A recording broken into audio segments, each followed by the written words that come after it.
An ETF is an exchange-traded fund. This is a collection of investments such as stocks, bonds, and commodities. They trade like a single stock, so you can add money to the ETF and it will be divided among the companies, helping you to have a diverse portfolio without having to individually pick and invest in the companies yourself.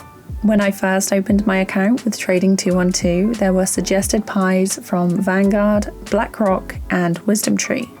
ETFs can have a focus on things like top 100 companies in the UK, the top 500 in the US, or a particular sector like energy, tech, medicine, or real estate. There is a fee for investing in an ETF, though this can vary quite a lot depending on whether the fund is passive and aims to match the performance, or is actively managed and aims to outperform the market.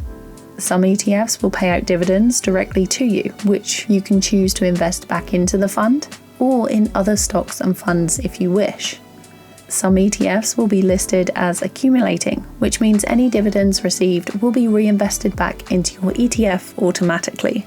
To see what I've invested in as a beginner through Plum and Trading 212, check out this video here.